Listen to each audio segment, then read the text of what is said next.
ನಮಸ್ತೆ ಎಲ್ಲರಿಗೂ. ಬನ್ನಿ ಗುರುಗಳು ಏನು ಹೇಳ್ತಾರೆ ನೋಡೋಣ. It's A general reading.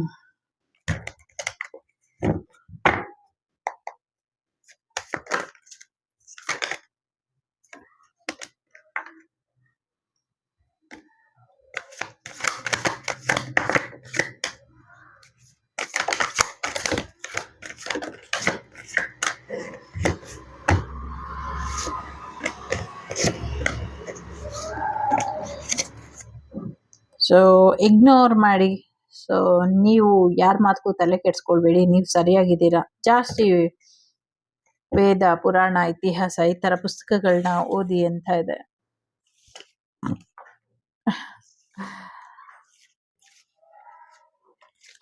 ಗುರುಗಳು ನಿಮ್ ಜೊತೆ ಯಾವಾಗ್ಲೂ ಇರ್ತಾರೆ ಅನ್ನುವಂಥದ್ದು ಇದೆ. ಯಾರೋ ಇಲ್ಲಿ ಗುರುಗಳಿಗೆ ರುದ್ರಾಕ್ಷಿ ಹಾರದ ಒಂದು ಅಳಿಲ್ ಸೇವೆ ಮಾಡಿದ್ದೀರಾ. ಆ ಸಮಯದಲ್ಲಿ ಗುರುಗಳು ನಿಮ್ಮ ಕರ್ಮಗಳನ್ನ ತಮ್ಮ ಮೇಲೆ ಹಾಕೊಂಡಿದ್ದಾರೆ. ಸೊ ಹಾಗಾಗಿ ನಿಮ್ಗೆ ಬ್ಲೆಸ್ಸಿಂಗ್ಸ್. ನೋಡಿ, ನಿಮ್ಮ ಕರ್ಮಗಳನ್ನ ಅವರು ತಮ್ಮ ಮೇಲೆ ತಗೊಂಡಿದ್ದಾರೆ. ಸೊ ಹಾಗಾಗಿ ಗುರುಗಳು ನಿಮ್ಗೆ ಹೆಚ್ಚಿನ ಒಂದು ಕರ್ಮನ ನಿವಾರಣೆ ಮಾಡಿ ಕೊಡ್ತಾರೆ ಅನ್ನುವಂಥದ್ದು ಇದೆ. ಸೊ ಮನೆಗೆ ಒಂದು ರಕ್ಷಾ ಯಂತ್ರನ ತಗೊಂಬಂದು ಇಟ್ಕೊಳ್ಳಿ. ಸೊ ಇದರಿಂದ ಒಳ್ಳೇದಾಗಬಹುದು ಅನ್ನುವಂಥದ್ದು ಕೂಡ ಇದೆ. ಜೊತೆಗೆ ಒಂದು ಪನಿಷ್ಮೆಂಟ್ ಅಂತ ಅನ್ಕೊಂಬೇಡಿ. ಸದ್ಯಕ್ಕೆ ನಿಮ್ ಜೀವನದಲ್ಲಿ ಏನ್ ನಡೀತಾ ಇದೆ ಅದೆಲ್ಲ ನಿಮ್ಗೆ ಆಶೀರ್ವಾದವಾಗಿ ಬದಲಾಗಿದೆ ಅನ್ನುವಂಥದ್ದು ಇದೆ. ಹಸಿವಿನಿಂದ ಇರಬೇಡಿ. ಏನ್ ಸಿಗುತ್ತೋ ಅದನ್ನ ಊಟ ಮಾಡಿ ಅನ್ನುವಂಥದ್ದು ಇದೆ. ಖಾಲಿ ಜೇಬನ್ನ ಇಟ್ಕೊಂಬೇಡಿ. ದುಡ್ಡು ಯಾವಾಗ್ಲೂ ಜೇಬಲ್ಲಿ ದುಡ್ಡನ್ನ ಇಡಿ ಅನ್ನುವಂಥದ್ದು ಕೂಡ ಇದೆ. ನಿಮ್ಮ ಪರ್ಸ್ ಅಥವಾ ನಿಮ್ಮ ಜೇಬು ಖಾಲಿಯಾಗಿ ಇಟ್ಕೊಂಬೇಡಿ. ಯಾವಾಗ್ಲೂ ದುಡ್ಡು ಇಟ್ಟಿರಿ ಅನ್ನುವಂಥದ್ದು ಇದೆ. ಮನಸ್ಸಿಗೆ ನೋವಾಗಿದೆ, ನನಗೆ ಗೊತ್ತಿದೆ. ಸೊ ಹಾಗಾಗಿ ನಂಬಿಕೆ, ಭರವಸೆ ಇರಲಿ. ಯಾವುದೇ ಭಯ ಬೇಡ. ನಾನಿದ್ದೀನಿ, ನಾನು ಸ್ಟ್ರಾಂಗ್ ಆಗಿ ಇದ್ದೀನಿ ನಿನ್ ಜೊತೆ ಅಂತ ಹೇಳ್ತಿದ್ದಾರೆ. ಮೆಡಿಟೇಷನ್ ಮಾಡಿ, ಧ್ಯಾನನ ಮಾಡಿ, ಗುರುಗಳ ಹೆಸರಲ್ಲಿ ಒಂದು ದೀಪನ ಹಚ್ಚಿ ಪೂಜೆನ ಮಾಡಿ. ಇದರಿಂದ ಕೂಡ ಗುರುಗಳು ಹೆಚ್ಚಿನ ಅನುಗ್ರಹನ ಮಾಡ್ತಾರೆ ಅನ್ನುವಂಥದ್ದು ಕೂಡ ಇದೆ. ಮೆಡಿಟೇಷನ್ ಮಾಡಿ ಅನ್ನುವಂಥದ್ದು ಇದೆ. ಮೆಡಿಟೇಷನ್ ಮಾಡೋದ್ರಿಂದ ಇನ್ನ ಹೆಚ್ಚಿನ ಅನುಕೂಲಗಳು ಆಗತ್ತೆ ಅನ್ನುವಂಥದ್ದು ಕೂಡ ಇದೆ. ಬ್ರೀತಿಂಗ್ ಎಕ್ಸಸೈಸ್ ಕೂಡ ಮಾಡಿ ಅನ್ನುವಂಥದ್ದು ಕೂಡ ಇದೆ. ಜೀವನದ ಕೆಲವು ಅಧ್ಯಾಯಗಳು ಕೆಟ್ಟದಾಗಿ ಇತ್ತು ಅಂತ ಮಾತ್ರಕ್ಕೆ ಪೂರ್ತಿ ಜೀವನನೇ ಕೆಟ್ಟದಾಗಿರುತ್ತೆ ಅಂತ ಏನೂ ಇಲ್ಲ. ಮುಂದಿನ ದಿನಗಳು ಒಳ್ಳೆಯದ್ರಲ್ಲಿ ಇದೆ. ಒಳ್ಳೆಯ ಬದಲಾವಣೆಗಳನ್ನ ನೋಡ್ತೀರಾ ಅನ್ನುವಂಥದ್ದು ಕೂಡ ಇದೆ. ಸೊ ಸಾಕಷ್ಟು ಬೇಡದಿರೋ ವಿಚಾರಗಳನ್ನ ತಲೆಯಲ್ಲಿ ಇಟ್ಕೊಂಡಿದ್ದೀರಾ. ಅದೆಲ್ಲದ್ರಿಂದ ನೀವು ಹೊರಗೆ ಬರಬೇಕು ಅನ್ನುವಂಥದ್ದು ಇದೆ. ಜೊತೆಗೆ ಸೋಲ್ ಪರ್ಪಸ್ಸನ್ನ ನೆಗ್ಲೆಕ್ಟ್ ಮಾಡಿದ್ದೀರಾ. ಬೇರೆ ಬೇರೆ ವಿಚಾರಗಳಿಗೆ ಹೆಚ್ಚಿನ ಪ್ರಾಮುಖ್ಯತೆ ಕೊಟ್ಟಿದ್ದೀರಾ. ಆ ಅಟ್ಯಾಚ್ಮೆಂಟ್ ಇಂದ ಹೊರಗೆ ಬಂದು ನಿಮ್ಮ ಸೋಲ್ ಗ್ರೋತ್ ಕಡೆ ಹೆಚ್ಚಿನ ಗಮನನ ಕೊಡಿ ಅನ್ನುವಂಥದ್ದು ಇದೆ. ವಿಭೂತಿಗೆ ಹೆಚ್ಚಿನ ಶಕ್ತಿ ಇದೆ. ದಿನಾಗ್ಲೂ ವಿಭೂತಿನ ಧಾರಣೆ ಮಾಡಿ, ಮಲಗುವಂತ ಸ್ಥಳದಲ್ಲಿ ವಿಭೂತಿನ ಹಾಕಿ, ಹಣೆಗೆ, ಗಂಟಲಿಗೆ ವಿಭೂತಿನ ಹಚ್ಚಿ ಅನ್ನುವಂಥದ್ದು ಕೂಡ ಇದೆ. ಇದು ನಿಮ್ಮ ದೈಹಿಕ ಆರೋಗ್ಯ ಮತ್ತೆ ಮಾನಸಿಕ ಆರೋಗ್ಯ ಮತ್ತೆ ನಿಮ್ಮ ಮನೆಯಲ್ಲಿ ಇರುವಂತ ನೆಗೆಟಿವಿಟಿಯಿಂದ ನಿಮ್ಮನ್ನ ರಕ್ಷಿಸುತ್ತೆ ಅನ್ನುವಂಥದ್ದು ಇದೆ. ಅಗತ್ಯ ಇರೋರಿಗೆ ಸಹಾಯ ಮಾಡಿ ಅನ್ನುವಂಥದ್ದು ಕೂಡ ಇದೆ. ಜೊತೆಗೆ ನಿಮ್ಗೂ ಕೂಡ ಸಹಾಯ ಅನ್ನೋದು ಸಿಗುತ್ತೆ. ನಿಮ್ಮ ಸೋಲ್ ಗ್ರೋತ್ ಕಡೆ ಗಮನನ ಕೊಡಿ ಅನ್ನುವಂಥದ್ದು ಕೂಡ ಇದೆ. ಜೊತೆಗೆ ಯಾರೋ ಫಕೀರ ವೃತ್ತಿನ ಮುಂದುವರಿಸಿ, ಇದರಿಂದ ಒಳ್ಳೇದಾಗತ್ತೆ ಅನ್ನುವಂಥದ್ದು ಕೂಡ ಇದೆ. ಜೊತೆಗೆ ಇನ್ನ ಹೆಚ್ಚಿನ ಕೆಲಸ ಕಾರ್ಯಗಳು ನಿನ್ನ ಮುಖಾಂತರ ಮಾಡಿಸ್ಬೇಕು ಅಂತ ನಿರ್ಧಾರ ಮಾಡಿದ್ದೀನಿ. ಹಾಗಾಗಿ ನೀನು ನನಗೆ ಬೇಕು ಅನ್ನುವಂಥದ್ದು ಕೂಡ ಇದೆ. ಸೊ ನನ್ನ ಕೆಲಸ ಕಾರ್ಯಗಳಿಗೆ ನೀನೇ ರೂವಾರಿ, ನಿನ್ನ ಮುಖಾಂತರ ಮಾಡಿಸ್ತೀನಿ ಅನ್ನುವಂಥದ್ದನ್ನ ಹೇಳ್ತಾ ಇದ್ದಾರೆ. ಜೊತೆಗೆ ನಿಮ್ಮ ಕನಸಿನ ಮುಖಾಂತರ ನಿಮ್ಗೆ ಉತ್ತರಗಳನ್ನ ಕೊಡ್ತಾರೆ ಅನ್ನುವಂಥದ್ದು ಕೂಡ ಇದೆ. ನಿಮ್ ಪ್ರಶ್ನೆ ಏನಿದೆ ಕೇಳಿ, ಗುರುಗಳು ಕನಸಿನಲ್ಲಿ ಬಂದು ಉತ್ತರ ಕೊಡ್ತಾರೆ ಅನ್ನುವಂಥದ್ದು ಇದೆ. ಲೈವ್ ಇನ್ ದ ಪ್ರೆಸೆಂಟ್ ಆ ಕಡೆ ಹೆಚ್ಚಿನ ಗಮನನ ಕೊಡಿ. ನಾಳೆ ಅನ್ನೋದೆಲ್ಲವೂ ಕೂಡ ಸುಳ್ಳು. ಈಗಿನ ಕಡೆ ಹೆಚ್ಚಿನ ಗಮನನ ಕೊಟ್ರೆ ಬೆಟರ್ ಅಂತ ಹೇಳ್ತಾ ಇದ್ದಾರೆ. ಸೆಲೆಬ್ರೇಷನ್ ಬರ್ತಾ ಇದೆ. ಒಂದು ಗುಡ್ ನ್ಯೂಸ್ ನಿಮ್ಮ ಲೈಫಿಗೆ ಬರ್ತಾ ಇದೆ ಅನ್ನುವಂಥದ್ದು ಇದೆ. ಸೊ ಎಸ್, ಒಂದು ಸೆಲೆಬ್ರೇಷನ್ ಬರ್ತಿದೆ, ಒಂದು ಗುಡ್ ನ್ಯೂಸ್ ಬರ್ತಿದೆ. ಅಟ್ ದಿ ಸೇಮ್ ಟೈಮ್ ಒಂದು ರಿಲೇಶನ್ಶಿಪ್ ಎಂಡ್ ಆಗ್ತಿದೆ ಅನ್ನುವಂಥದ್ದು ಕೂಡ ಇದೆ. ಸೊ ಸಾಕಷ್ಟು ಸಫರಿಂಗ್ ಮಾಡ್ತಾ ಇದ್ದೀರಾ. ಸಾಕಷ್ಟು ಸಮಸ್ಯೆಗಳೇನಿತ್ತು ಅದೆಲ್ಲದರಿಂದ ಬಿಡುಗಡೆ ಹೊಂದಿ ಒಂದು ಒಳ್ಳೆಯ ಜೀವನನ ಮುಂದಿನ ದಿನಗಳಲ್ಲಿ ನೋಡ್ತೀರಾ. ಅಟ್ ದಿ ಸೇಮ್ ಟೈಮ್ ನಿಮ್ಮ ಲೈಫಿಂದ ಯಾರೋ ದೂರ ಆಗ್ತಾರೆ ಅನ್ನುವಂಥದ್ದು ಕೂಡ ಇದೆ. ಅದು ಅಷ್ಟೇ ದಿನ ಋಣ ಇದ್ದಿದ್ದು, ಹಾಗಾಗಿ ಅದು ಎಂಡ್ ಆಗುತ್ತೆ ಅನ್ನುವಂಥದ್ದು ಕೂಡ ಇದೆ. ಜೊತೆಗೆ ಒಂದು ಪರ್ಸನ್ ನಿಮ್ಮ ಸೋಲ್ ಗ್ರೂಪ್ ಕಡೆಯಿಂದ ನಿಮಗೆ ಸಹಾಯಕ್ಕೆ ಸಿಗ್ತಾರೆ, ಸಹಾಯ ಸಿಗುತ್ತೆ ಅನ್ನುವಂಥದ್ದು ಕೂಡ ಇದೆ. ನಿಮಗೂ ಸಹಾಯ ಸಿಗುತ್ತೆ, ನೀವು ಯಾರಿಗೋ ಸಹಾಯ ಮಾಡಿ ಅನ್ನುವಂಥದ್ದು ಕೂಡ ಇದೆ. ಸಾಕಷ್ಟು ವಿಚಾರಗಳಲ್ಲಿ ಗೊಂದಲಗಳು ಬೇಡ ಅನ್ನುವಂಥದ್ದು ಕೂಡ ಇದೆ. ಎಷ್ಟು ಕ್ಲಿಯರ್ ಆಗಿ ಕ್ಲಾರಿಟಿಯಿಂದ ಇರ್ತೀರೋ ಅಷ್ಟು ಒಳ್ಳೆಯದಾಗತ್ತೆ ಅನ್ನುವಂಥದ್ದು ಕೂಡ ಇದೆ ಇಲ್ಲಿ. ಮೊದಲನೇದು, ಎರಡನೇದು, ಮೂರನೇದು, ನಾಲ್ಕನೇದು, ಐದನೇದು.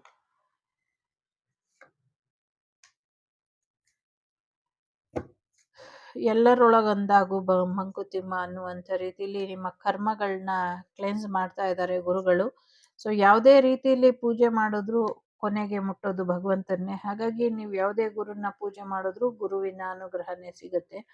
ದುಡ್ಡಿನ ಬಗ್ಗೆ ಚಿಂತೆ ಮಾಡಬೇಡಿ, ಲೈಫ್ ಪರ್ಪಸ್ ಕಡೆ ಗಮನನ ಕೊಡಿ. ದುಡ್ಡು ಯಾವಾಗ ಬೇಕೋ ನಾನು ನಿಮ್ಮ ಅಗತ್ಯಕ್ಕೆ ತಕ್ಕಂತೆ ನಿಮಗೆ ಹಣಕಾಸಿನ ಸಹಾಯನ ಮಾಡ್ತಾ ಇರ್ತೀನಿ. ಕೆರಿಯರಲ್ಲಿ ಕೂಡ ಸಹಾಯನ ಮಾಡ್ತಾ ಇರ್ತೀನಿ. ಚಿಂತೆ ಮಾಡಬೇಡಿ, ಕೆಲಸ ಕಾರ್ಯಗಳ ಬಗ್ಗೆ, ದುಡ್ಡಿನ ಬಗ್ಗೆ ನಾನು ಕೊಡ್ತೀನಿ ಅನ್ನುವಂಥದ್ದು ಇದೆ. ಕರ್ಮ ಹೇಗೆ ಕಳಿಬೇಕು, ಪಾಸ್ಟ್ ಲೈಫ್ ಕರ್ಮ ಹೇಗೆ ರಿಲೀಸ್ ಮಾಡ್ಕೊಳ್ಬೇಕು ಅದ್ರ ಕಡೆ ಗಮನನ ಕೊಡಿ ಅಂತ ಇದೆ. ಮೊದಲನೇದು, so be the hope and light in someone life. ಯಾರ್ದೋ ಒಂದು ಜೀವನಕ್ಕೆ ನೀವು ಬೆಳಕಾಗಬೇಕು, ನಿಮ್ಮ ಮುಖಾಂತರ ಒಂದಷ್ಟು ಜನರಿಗೆ ದಾರಿದೀಪವಾಗಿ ನೀವು ನಿಲ್ಲಬೇಕು ಅನ್ನೋದನ್ನ ಗುರುಗಳು ಹೇಳ್ತಿದ್ದಾರೆ. ಜೊತೆಗೆ ಒಂದು ದೊಡ್ಡ ಆಶ್ರಮ ಕಟ್ತೀರಾ, ಇದರಿಂದ ಹೆಚ್ಚು ಜನರಿಗೆ ಅನುಕೂಲ ಆಗತ್ತೆ ಅನ್ನುವಂಥದ್ದು ಕೂಡ ಇದೆ. ಕೆಲವರು ಏನೋ ಒಂದು ಅನಾಥಾಶ್ರಮನೋ ಮನೇನೋ ಏನೋ ಕಟ್ತೀರಾ, ಇದರಿಂದ ಕೂಡ ಒಳ್ಳೇದಾಗತ್ತೆ ಅನ್ನುವಂಥದ್ದು ಇದೆ. ರೈಟ್ ಡೈರೆಕ್ಷನ್ ಅಲ್ಲಿ ಹೇಗೆ ಜೀವನನ ಮುಂದುವರಿಸ್ಬೇಕು ಇದು ಕೂಡ ಮುಂದಿನ ದಿನಗಳಲ್ಲಿ ನೋಡ್ತೀರಾ ಅನ್ನುವಂಥದ್ದು ಕೂಡ ಇದೆ. ಜೊತೆಗೆ ಲೈಟ್ ಹೌಸ್ ಏನಿದೆ ಅಲ್ಲಿ ಒಂದಷ್ಟು ಸಮಸ್ಯೆಗಳಾಗತ್ತೆ, ಮತ್ತೆ ಹೊಸ ಲೈಟ್ ಹೌಸ್ ನಿರ್ಮಾಣ ಮಾಡ್ತಾರೆ ಅನ್ನುವಂಥದ್ದು ಕೂಡ ಇದೆ. ಎರಡನೇದು ಯಾರು ಆಯ್ಕೆ ಮಾಡಿದ್ದೀರಾ, ಪಂಚಭೂತಗಳು ನಿಮ್ಮ ಅಧೀನದಲ್ಲಿ ಇರೋದಕ್ಕೆ ಸಾಧ್ಯನೇ ಇಲ್ಲ. ಹಾಗಾಗಿ ಯಾವಾಗಲೂ ಪಂಚಭೂತಗಳಲ್ಲಿ ನೀವು ಲೀನ ಆಗದೆ ಇರೋ ಹಾಗೆ ನೋಡ್ಕೊಳ್ಳಿ ಅನ್ನುವಂಥದ್ದು ಇದೆ. ಸೊ ನಿಮ್ಮ ಮೈಂಡ್, ಬಾಡಿ, ಸೋಲ್ ಒಂದು ಅಲೈನ್ಮೆಂಟಿಗೆ ತಗೊಬನ್ನಿ. ಪ್ರಾಕೃತಿಕ ಸಮತೋಲನ ನಿಮ್ಮ ದೇಹದೊಳಗೂ ಕಾಯ್ಕೊಳ್ಳಿ, ಪ್ರಕೃತಿಲೂ ಕೂಡ ಕಾಯ್ಕೊಳ್ಳಿ ಅನ್ನುವಂಥದ್ದು ಕೂಡ ಇದೆ. ನಿಮ್ಮ ಬಾಡಿ ಟೆಂಪರೇಚರ್ ಕಂಪ್ಲೀಟ್ ಆಗಿ ಇನ್ಬ್ಯಾಲೆನ್ಸ್ ಅಲ್ಲಿ ಇದೆ, ಬ್ಯಾಲೆನ್ಸಿಗೆ ತಗೊಂಬನ್ನಿ ಅನ್ನುವಂಥದ್ದು ಕೂಡ ಇದೆ. ಮೂರನೇದು ಯಾರು ಆಯ್ಕೆ ಮಾಡಿದ್ದೀರಾ, ನಂಬಿಕೆ ಇರ್ಲಿ ಅನ್ನುವಂಥದ್ದು ಇದೆ. ಸೊ ನೀವು ನಂಬಿರೋದೆಲ್ಲ ಸತ್ಯ ಅಲ್ಲ, ಸತ್ಯ ಇರೋದನ್ನೆಲ್ಲ ನೀವು ನಂಬಿಲ್ಲ. ಸೊ ಹಾಗಾಗಿ ಗಮನ ಇರಲಿ, ಏನ್ ನಂಬಿದ್ದೀರಾ ಏನ್ ನಂಬಿಲ್ಲ ಇದು ತುಂಬಾ ಇಂಪಾರ್ಟೆಂಟು. ನೀವು ನಂಬಿರೋದೆಲ್ಲ ಸತ್ಯ ಅಲ್ಲ. ಮಸ್ಕ್ಯುಲಿನ್ ಅಂಡ್ ಫೆಮಿನೈನ್ ಎನರ್ಜಿನ ಬ್ಯಾಲೆನ್ಸ್ ಮಾಡ್ಕೊಳ್ಳಿ, ಶಿವಶಕ್ತಿಯ ಆರಾಧನೆ ಮಾಡ್ಕೊಳ್ಳಿ. ನಿಮ್ಮ left body part, right body part energy flow ಸರಿ ಇಲ್ಲ, ಸರಿ ಮಾಡ್ಕೊಳ್ಳಿ. ಹಸ್ಬೆಂಡ್ ಅಂಡ್ ವೈಫ್ ರಿಲೇಶನ್ಶಿಪ್ ಅನ್ನ ಚೆನ್ನಾಗಿಟ್ಕೊಳ್ಳಿ. ನಾಲ್ಕನೇದು ಯಾರು ಆಯ್ಕೆ ಮಾಡಿದ್ದೀರಾ, ಡಿವೈನ್ ಟೈಮಿಂಗ್ ಅಲ್ಲಿ ನೀವು ಅನ್ಕೊಂಡಿರೋದು ಆಗತ್ತೆ, ನಿಮ್ಮ ಎಲ್ಲ ಪ್ರಶ್ನೆಗೂ ಉತ್ತರ ಅನ್ನೋದು ಸಿಗತ್ತೆ. ಸೊ ನಿಮ್ದು ಅನ್ಕೊಂಡಿರೋದೆಲ್ಲವೂ ನಿಮ್ಗೆ ಬಂದು ಸೇರುತ್ತೆ. ಸೊ ಹಾಗಾಗಿ ಅಲ್ಲಿವರೆಗೂ ತಾಳ್ಮೆಯಿಂದ ಕಾಯಿರಿ ಅನ್ನುವಂಥದ್ದು ಇದೆ. ಐದನೇದು ಕಟ್ ಕ್ಲಿಯರ್ ಕ್ಯಾನ್ಸಲ್ ಅಂತ ಇದೆ. So cut clear cancel all memories upsets. ಹಿಂದೆ ಏನಾಯ್ತೋ ಅದನ್ನ ನೆನೆಸ್ಕೊಂಡು ಕೊರಗಬೇಡಿ. ಹೀಗಾಗೋಯ್ತು ಹೀಗಾಗೋಯ್ತು, ಹೀಗ್ ಮಾಡಿದ್ರು ಹಾಗ್ ಮಾಡಿದ್ರು, ಇದೆಲ್ಲ ಮಾಡಿದ್ರು, ಮಾಡೋದಾಯ್ತು, ಮುಗೀತು, ಅವ್ರ ಕರ್ಮ ಅವ್ರು ಅನುಭವಿಸ್ತಾರೆ. ಈಗ ಹಿಂದಿಂದು ಮರ್ತಿ ಮುಂದೆ ಏನ್ ಮಾಡ್ಬೇಕು ಅದ್ರ ಕಡೆ ಗಮನನ ಕೊಡಿ. ನಿಮ್ಮ ಜರ್ನಿ ಯೂನಿಕ್ ಆಗಿದೆ, ನಿಮ್ಮ ಜೀವನ ಪಯಣ ಬೇರೆಯವ್ರಿಗಿಂತ ವಿಭಿನ್ನವಾಗಿದೆ. ಬಹಳಷ್ಟು ವಿಶೇಷವಾದಂಥ ಕಾರ್ಯಗಳು ನಿಮ್ಮಿಂದ ಆಗಬೇಕು. ನೀವು ಬೇರೆಯವ್ರಿಗಿಂತ ಡಿಫ್ರೆಂಟ್ ಆಗಿ ಇದ್ದೀರಾ. ಹಾಗಾಗಿ ನಿಮ್ಮನ್ನ ಬೇರೆಯವ್ರ ಜೊತೆ ಕಂಪೇರ್ ಮಾಡೋದನ್ನ ನಿಲ್ಲಿಸಿ ಅಂತ ಹೇಳ್ತಿದ್ದಾರೆ. ಸೊ ನಿಲ್ಲಿಸಿ. ಇದಿಷ್ಟು ನಿಮಗೆ ಬಂದಂಥ ಮಾಹಿತಿ ಇಷ್ಟ ಆಯಿತು ಅಂತ ಅನ್ಕೊಳ್ತೀನಿ. ಇಷ್ಟ ಆದರೆ like, share and subscribe Vagdevi Kannada channel. Trust ಅಂತ ಇದೆ, ಬಿ ಪೇಷಂಟ್, ತಾಳ್ಮೆಯಿಂದ ಇರಿ, ನಿಮ್ಮೆಲ್ಲ ಪ್ರಶ್ನೆಗೂ ಉತ್ತರ ಸಿಗುತ್ತೆ ಅನ್ನುವಂಥದ್ದು ಇದೆ. ಥರ್ಡ್ ಪಾರ್ಟಿ ಸಿಚುವೇಶನ್ನ ಎಂಡ್ ಮಾಡ್ಕೊಳ್ಳಿ, ಎನರ್ಜಿ ಕ್ಲಿಯರ್ ಮಾಡ್ಕೊಳ್ಳಿ, ಫೈನಾನ್ಷಿಯಲಿ ಸಕ್ಸಸ್ ಬರುತ್ತೆ. ನಿಮ್ಮನ್ನು ಯಾರು ದುರುಪಯೋಗ ಪಡಿಸ್ಕೊಳ್ದಿರೋ ಹಾಗೆ ನೋಡ್ಕೊಳ್ಳಿ. ಸೊ ಸೈಲೆಂಟ್ ಆಗಿ ಮೆಡಿಟೇಷನ್ ಮಾಡಿ, ಪ್ರಾಣಿ ಪಕ್ಷಿಗಳಿಗೆ ಊಟನ ಕೊಡಿ. ಯಾರೋ ಕೇಳ್ತಿದ್ದಾರೆ ಇನ್ನೊಂದಷ್ಟು ಕಾರ್ಡ್ ಹಾಕಿ ಅಂತ, ಅದಕ್ಕೆ. ಸೊ ಎಲ್ಲರಿಗೂ ಒಳ್ಳೇದಾಗತ್ತೆ. ಗುರುಗಳು ನಿಮ್ ಜೊತೆ ಯಾವಾಗ್ಲೂ ಇರ್ತಾರೆ. ಸೊ ಚಿಂತೆ ಅನ್ನುವಂತ ಚಿತೆಯಲ್ಲಿ ಬೇಯ್ದಿರ ಒಂದು ಹೋಮನ ಮಾಡಿಸ್ಕೊಳ್ಳಿ. ಇದರಿಂದ ಹೆಚ್ಚು ಅನುಕೂಲಗಳು ಆಗತ್ತೆ ಅನ್ನುವಂಥದ್ದು ಕೂಡ ಇದೆ. ಚಕ್ರ ಬ್ಯಾಲೆನ್ಸ್ ಮಾಡ್ಕೊಳ್ಳಿ. ಬರಡಾಗಿರುವ ಜೀವನ, ಬರಡಾಗಿರುವಂಥ ಬದುಕು, ಬರಡಾಗಿರುವಂಥ ಭೂಮಿ ಮತ್ತೆ ಚಿಗುರುತ್ತೆ, ಒಳ್ಳೇದಾಗತ್ತೆ ಅನ್ನುವಂಥದ್ದು ಕೂಡ ಇದೆ. ಒಳ್ಳೆಯ ಕರ್ಮಗಳನ್ನ ಮಾಡ್ತಾ ಇರಿ, ಒಳ್ಳೆಯ ಜೀವನನ, ಒಳ್ಳೆಯ ಬದಲಾವಣೆನ ನೋಡ್ತೀರಾ ಅನ್ನುವಂಥದ್ದು ಇದೆ. ಪ್ರಾಣಾಯಾಮನ ಮಾಡಿ ಎಲ್ಲವನ್ನು ಗುರುಗಳಿಗೆ ಸರೆಂಡರ್ ಮಾಡಿ. ಲೋಕ ಸಮಸ್ತ ಸುಖಿನೋ ಭವಂತು, ಸಮಸ್ತ ಸನ್ಮಂಗಳಾನಿ ಭವಂತು, ಧರ್ಮೋ ರಕ್ಷತಿ ರಕ್ಷಿತಃ. ಎಲ್ಲರಿಗೂ ಒಳ್ಳೇದಾಗ್ಲಿ. ಸೊ ಗುರು ಬ್ರಹ್ಮ ಗುರು ವಿಷ್ಣು ಗುರುದೇವೋ ಮಹೇಶ್ವರ ಗುರು ಸಾಕ್ಷಾತ್ ಪರಬ್ರಹ್ಮ ತಸ್ಮೈ ಶ್ರೀ ಗುರುವೇ ನಮಃ. Take care.